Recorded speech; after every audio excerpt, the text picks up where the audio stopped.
Jim Alexander here with Real Talker at the premiere of the Creatress. Fran Drescher, Peter Bogdanovich, all the big names are here on the red carpet. I'm going to talk to them, so stay tuned for my interviews. It's windy, warm, we're in Westwood. It's coming up next. That's right. Yeah, he's nice. Nice. So I'm going to delve into the film. You've been an actress most of your life. Now you play an agent, someone that gets the actors hired. What was that difference like for you, and what did you learn about agents and their work? Well, it's a character that's not that unlike the one I played in This Is Spinal Tap, Bobby Fleckman. So I think it's sort of like that. And she's just very committed to her clients, but the bottom line is the most important thing. She wants them creating, working, and earning. Which is the key, I guess, if you want to get paid at the end of the day. What is one thing that working on this film that stands out to you? Either a special moment on and off set that you might kind of carry with you to a next movie, or that you learned even? Well, I was interested in doing this film because I always have a hidden, desire to direct an independent film myself. So I wanted to see how it was going to all unfold and how Jason was going to do it. And, he was a very good mentor for me because he definitely had a strong vision. He wrote it as well, and he's very nice, very calm, a good director, good with actors, and he got himself a good producer who's his partner, Liliana, and I think that together they really pulled off a wonderful film. So what did you take away in hopes of that directing that independent movie from working on this? Well, what I took away is that you shoot a lot in one day. It's not like a big budget film where maybe you'll get 1.5 pages and that's your day's work.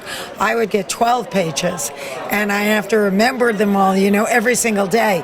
So, in that regard, it's a little bit challenging for the actor, and you got to know when you got it and move on, because you don't have time or budget to belabor anything. And I think Jason knew that, and I really admired that about him. It's like, we got it, let's move on. Mm-hmm. And that takes a lot of confidence in a director. Sure does, and you better have the right take then, in that sense. You gotta hope you got the right take. How have you personally have you evolved over the years with your performances and your career? Is there anything you kind of look back now that you've learned over the years? I'm sure there's got to be plenty, but now in a retrospect, at the point you are right now.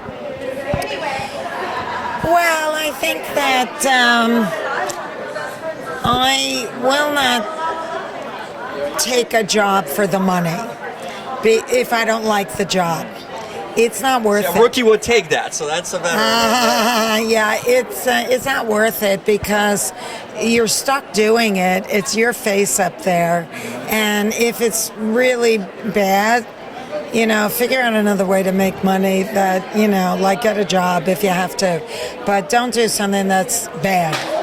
Interesting. Now the foundation.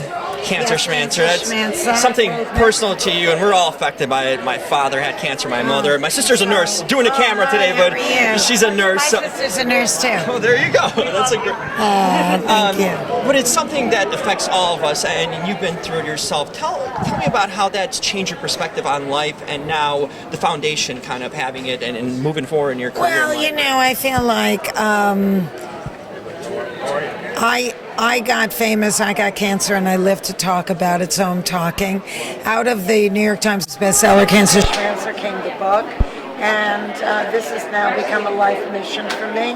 It's given me a lot of purpose, and it deeply resonates with me, and opened up a whole different vista of opportunities that I never would have had. And sometimes the best gifts come in the ugliest packages. I've learned that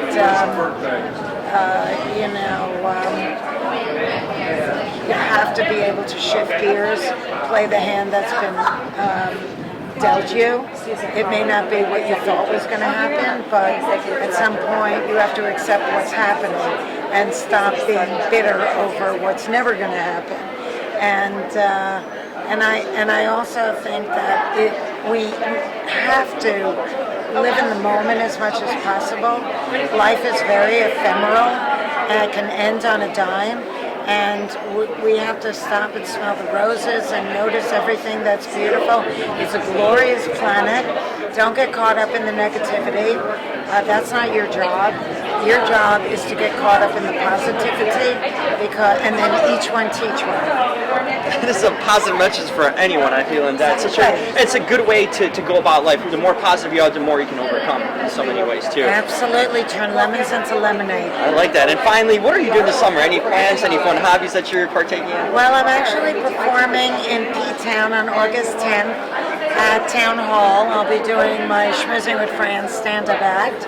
And then I'm deciding whether I'm going to go to Europe or South Africa or visit my parents in South Florida. All nice trips and vacations to get away. Yes, and then in September I start working on Indebted, my new NBC series. Perfect. Well, couldn't say it anywhere. Thank you so much. Thank Really you. appreciate it. Nice talking.